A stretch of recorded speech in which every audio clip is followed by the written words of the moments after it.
Okay.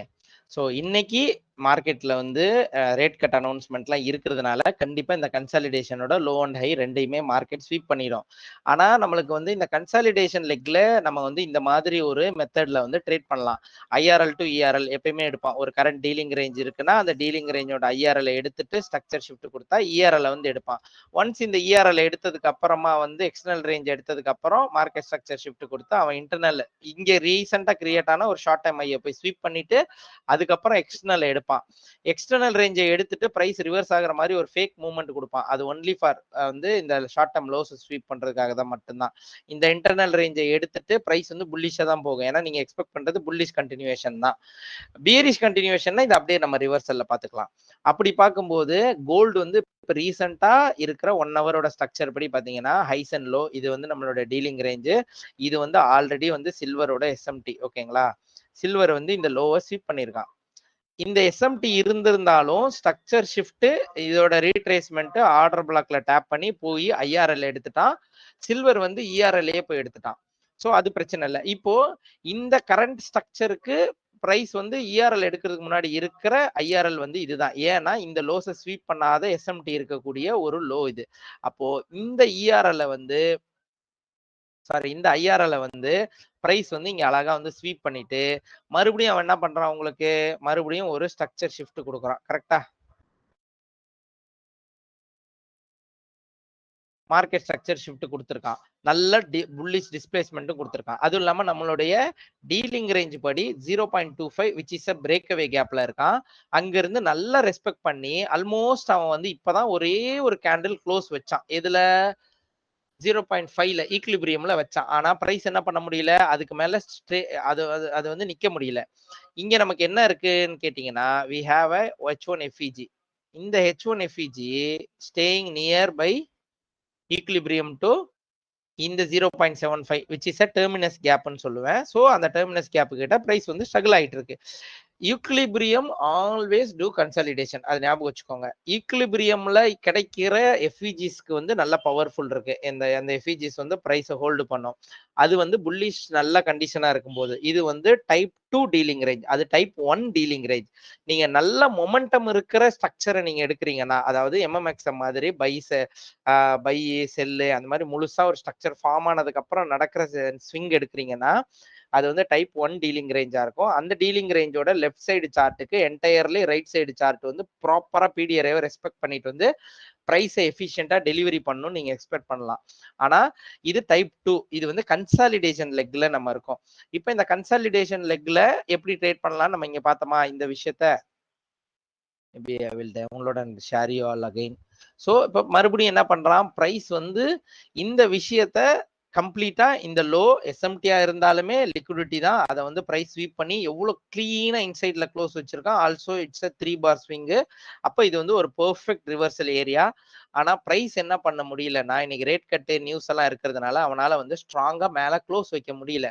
Price வந்து struggle பண்றான். அதனால நான் என்ன சொல்றேன்னா ஒன்ஸ் பிரைஸ் இதுக்கு மேல நல்லா போய் க்ளோஸ் வச்சதுக்கு அப்புறமா ஓகேங்களா நல்லா போய் க்ளோஸ் வச்சு இந்த எஃபிஜிக்கு மேல இது பண்ணிட்டு அடுத்த ரீடெஸ்ட்ல you can look for buys till terminus gap and of course அவன் வந்து போய் இந்த ஹையை தூக்கிடுவான். அது நியூஸ்ல போய் தூக்கினாலும் சரி இல்லைனாலும் ஓகே.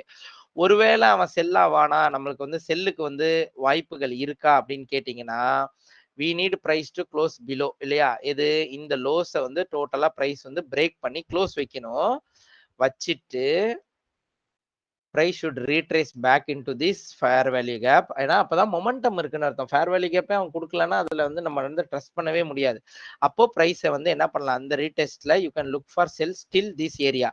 ஏன்னா இது வந்து ஒரு ப்ரொபல்ஷன் அதாவது ராக்கெட் இன்ஜின் மாதிரி இந்த 0.25 லெவல் வந்து எப்பயுமே பிரைஸை கீழே விடாம பாத்துக்கும் இந்த மாதிரி எஃப்இஜி ஃபார்ம் ஆச்சுன்னா. ஸோ அது கண்டிப்பா பிரைஸை மேல தள்ளி விடும். அதனால வந்து இஃப் இட் இஸ் செல்லுனா இங்க இருந்து நம்ம செல் பார்க்கலாம். இல்ல இங்க இருந்து பை பாக்குறதுனால கூட பார்க்கலாம். ஆனா எனக்கு எனக்கு தெரிஞ்சு கோல்டு வந்து இன்னைக்கு அவ்வளோ டீப்பராலாம் வரமாட்டான்.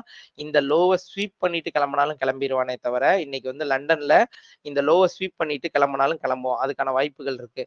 4 ஹவர்ல பார்க்கும்போது எஸ் 4 ஹவர்ல we have a beautiful rejection block. அங்க பாருங்க லாஸ்ட் 2 டைம்ஸ் வந்து பிரைஸ் வந்து ஃபென்டாஸ்டிக்கா ரிஜெக்ட் ஆயிருக்கு. அப்போ நீங்க இந்த ரிஜெக்ஷன் பிளாக்கை வந்து மைண்ட்ல வச்சுக்கோங்க. ஒரு 4 ஹவர்ல வந்து வாட் இஸ்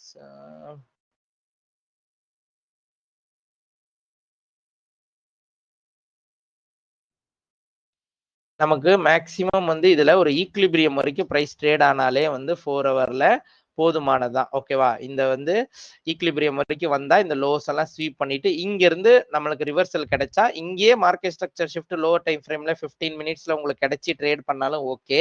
அப்படி இல்லைன்னா இது நல்லா போய் ஃபெயில் ஆனதுக்கு அப்புறம் அதுல கிடைக்கிற ரீடெஸ்ட்ல இதுல வந்து நீங்க வந்து நீ புதன்கிழமை நியூயார்க் செஷன்ல வந்து பை பார்க்கலாம். பட் பிஎம் செஷன்ல நியூஸ் இருக்கிறதுனால இன்னைக்கு புதன்கிழமை வந்து நியூயார்க்கோட மார்னிங் செஷன் பெருசா இருக்குமான்றது எனக்கு ஒரு டவுட் தான். இப்போ இது 4 ஹவர்ல பார்த்தோமா இந்த ரிஜெக்ஷன் பிளாக், அப்போ 15 மினிட்ஸ்ல போய் இதுக்கு ஏதாவது பிடிஆர்ஏ இருக்கா அப்படின்னு செக் பண்ணுங்க. So PDRA of course we have lows, ஈக்லிபிரியத்துல வி ஹாவ் ஐஎஃப்இஜி. இந்த ஐஎஃப்இஜி இன்னும் பிரைஸ் வந்து க்ளோஸ் வைக்கல, விச் இஸ் ஆல்சோ பிபிஆர் இல்லையா? இந்த பிபிஆரை பிரைஸ் வந்து ஒன்ஸ் டிஸ்பிளேஸ் பண்ணதும் இன்ன வரைக்கும் பிபிஆரை வந்து பிரைஸ் க்ளோஸ் வைக்காம விக்கு விட்டுருக்கு. அதெல்லாம் டோன்ட் வரி. பட் பிரைஸ் வந்து நல்லாவே வந்து ரெஸ்பெக்ட் பண்ணிட்டு இருக்கான். அதனால இந்த லோஸை ஸ்வீப் பண்ணிட்டு இங்க இருந்து பை பாக்குறத நம்ம வந்து கண்டினியூஷன் பண்ணலாம். அது ஒன்றும் தப்பு கிடையாது. பேட்டர்னா வந்துட்டு இது மார்க்கெட் ஸ்ட்ரக்சர் ஷிஃப்ட் இந்த எஃப்இஜில டேர்டான செல்லுனா பாருங்க. ஒன்லி இஃப் பிரைஸ் உங்களுக்கு கான்ஃபிடென்ட் கொடுத்தா மட்டும். 1 ஹவர்ன்றப்ப நான் வந்து 5 மினிட்ஸ்ல தான் பார்ப்பேன். 5 மினிட்ஸ்ன்னு சொல்லும்போது எனக்கு ஸ்ட்ரக்சர் படி இன்னைக்கு நான் வந்து டேவோட ஓப்பனிங் பிரைஸ் கீழே அவன் ஆல்ரெடி வந்துட்டான். நீங்க பாருங்க, new day opening price set, it's my new day opening price. இன்னைக்கு டேவோட ஓப்பனிங் பிரைஸ் இங்க இருக்கு, பிரைஸ் வரா. அப்ப இந்த ஸ்ட்ரக்சர்ல இருக்கக்கூடிய இது ஒரு நல்ல எக்ஸ்பான்ஷன் தான். எக்ஸ்பான்ஷன்ல இருக்கக்கூடிய ஒரு லோ. அப்போ இது ஒரு ஐஆர்எல். அப்ப இந்த ஐஆர்எல் பிரைஸ் வந்து லிக்விடிட்டியா ஸ்வீப் பண்ணறதுக்காக நான் வெயிட் பண்றேன். ஒன்ஸ் ஸ்வீப் பண்ணிட்டு அதுக்கப்புறம் one more sweep I am expecting. Price sweep பண்ணிட்டு ரிவர்சல் கொடுத்தா நம்ம வந்து தைரியமா வந்து ட்ரேட் பார்க்கலாம். அப்படி பார்க்குற இடத்துல பார்க்கும்போது நமக்கு இந்த ஈக்லிபிரியம் வந்து செட் ஆகிறதுக்கான வாய்ப்புகள் நிறைய இருக்கு. ஓகேவா?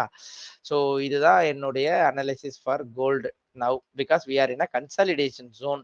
அதனால கன்சாலிடேஷன் ஜோன்ல நீங்க வந்து இந்த மாதிரி ஐடியாலஜியும் வச்சுக்கோங்க. ஓகேவா? இது வந்து உங்களுக்கு ஹெல்ப்ஃபுல்லாவே இருக்கும். ஏன்னா சில்வர் வந்து பயங்கர அக்ரெசிவா ஆல் டைம் ஹைல இருக்கான். ஆனா கோல்டால ஒரு டெசிஷன் எடுக்க முடியல. அதனால நீங்க வந்து இந்த விஷயத்த ஃபாலோ பண்ணுங்க. இன்னைக்கு நியூஸ்ல இந்த ஐ லோ எல்லாத்தையும் மொத்தமா போய் ஸ்வீப் பண்ணிடுவான்றது வேற கதை. பட் நீங்க வந்து பை பார்க்கறதா இருந்தா you have to wait for the price to trade back and coming back here. இங்க வந்து லோவர் டைம் ஃப்ரேம்ல உங்களுக்கு ஒரு கன்ஃபர்மேஷன் கிடைச்சா you can look for buys. ஓகேங்களா? அப்படி இல்லை அப்படின்னா பிரைஸ் போற மாதிரி போயிட்டு மறுபடியும் ஃபெயில் பண்றான்னா அஃப்கோர்ஸ் நம்ம வந்து செல் பார்க்கலாம். ஓகேவா? ஸோ இதுதான் வந்து நம்மளுடைய analysis for gold today. So இந்த வீடியோவை நான் வந்து யூடியூப்லேயும் போடுறேன், நீங்கள் வந்து பார்க்கலாம். ஸோ இந்த கன்சாலிடேஷன் ஜோனில் எப்படி ட்ரேட் பண்ணுறதுன்றது நம்மளுடைய டெலிகிராமில் இருக்கும். So you can take it. ஓகேவா? தென்